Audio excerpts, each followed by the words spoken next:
నమస్తే. కొరడా.com ఎనర్జీ క్యాప్సూల్కి స్వాగతం.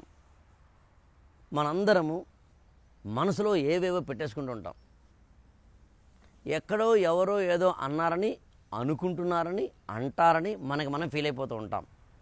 వద్దు, ఇవాళ నుంచి ఇలాంటి ఫీలింగ్లు వద్దు. వాళ్ళేమనుకుంటున్నారు, వీళ్ళేమనుకుంటున్నారు, వాళ్ళేంటి వీళ్ళేంటి వద్దు.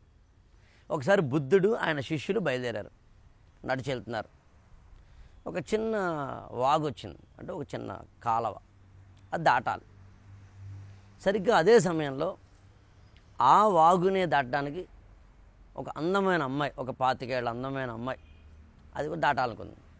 అయితే ఆమె దాటాలి అంటే ఏంటంటే, ఆమె కొద్దిగా దాటాలంటే కొద్దిగా చీర ఎత్తుకు వెళ్ళాలి. సిగ్గుపడుతుంది, ఏం చేయాలో అర్థం కావట్లేదు. అలా మనం నడిచేస్తే చీర తడిసిపోతుంది. అప్పుడు బుద్ధుడు అన్నాడట, అమ్మా నువ్వు నా భుజం మీద ఎక్కు, నేను తీసుకెళ్తాను. శిష్యులిద్దరు కోపం వచ్చింది. ఇదేంటి స్వామి, ఆమె భుజానికి ఎక్కించుకుంటావేంటి అని. సరే ఏం అనలేరుగా గురువుని, వెళ్ళారు. అయిపోయిన తర్వాత ఆమెను దింపేశారు, దాటిపోయారు, వాగు దాటిపోయారు, దింపేశారు, ఇంకొంచెం ముందుకు వెళ్ళిపోయారు. దాదాపుగా ఒక 2 కిలోమీటర్లు అయిపోయింది. కానీ ఇద్దరు శిష్యులకి లోపల టెన్షన్గా ఉంది, లోపల చాలా చికాకుగా ఉంది, గురువు మీద కోపంగా ఉంది, ఏం చేయాలో అర్థం కావట్లేదు.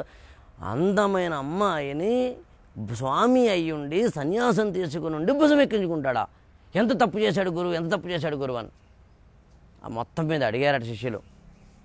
గురువా, ఇది నీ న్యాయమేనా, అసలు ఈజ్ ఇట్ రైట్, ఇలా చేయొచ్చా అని. ఏమైంది అంటే, అమ్మని అలా మీరు మోస్తారా, తప్పు కదా అని. అప్పుడు బుద్ధుడు అన్నాడట, ఆ అమ్మాయిని ఇంకా మీరు మోస్తూనే ఉన్నారా, నేను అక్కడ దింపేశానే అని. అంటే ఒక విషయాన్ని మనం లోపల క్యారీ చేసుకుంటూ వెళ్తుంటాం. Less luggage more comfort.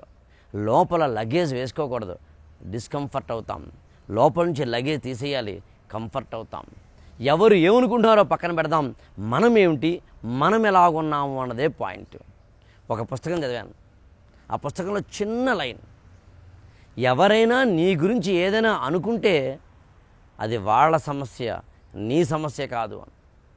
వాళ్ళు ఏమనుకుంటున్నారు అన్నది వాళ్ళ సమస్య, నీ సమస్య కాదు. మనల్ని ఎవరైనా ప్రేమించకపోతే అది వాళ్ళ సమస్య, నీ సమస్య కాదు.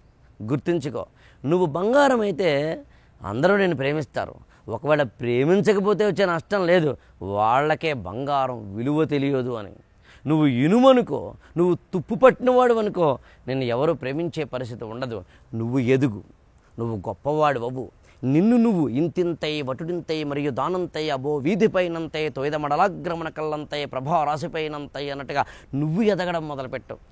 పాయింట్ ఏంటంటే, నువ్వు నవ్వుతూ ఉంటే, నువ్వు సంతోషంతో ఉంటే ఇతరులకు సంతోషం ఇవ్వగలుగుతావు. నువ్వు బ్యాటరీ రీఛార్జ్ చేసే ఒక ఛార్జర్ అయితే కేవలం ఒక సెల్ ఫోన్కి మాత్రమే ఛార్జ్ చేస్తాం. అదే కనుక నువ్వు ఒక పెద్ద ట్రాన్స్ఫార్మర్ అయితే నువ్వు ఒక ఇంటికి, ఒక కాలనీకి కూడా విద్యుత్తుని ఇవ్వగలుగుతావు. అదే నువ్వు విద్యుత్ కేంద్రమే అయితే మొత్తం ప్రపంచానికి ఇవ్వగలుగుతావు. అంతెందుకు, నువ్వు సూర్యుడివైతే మొత్తం విశ్వానికి ఇవ్వగలుగుతావు. నువ్వు నీలో ఎనర్జీ ఎంత ఉందన్నది పాయింట్, మనలో ఆ ఎనర్జీ ఏ విధంగా ముందుకు వెళుతుందన్నది పాయింట్, నలుగురికి అది ఏ విధంగా పంచబడుతోందన్న పాయింట్. ఈ క్షణమే నిర్ణయం తీసుకుందాం.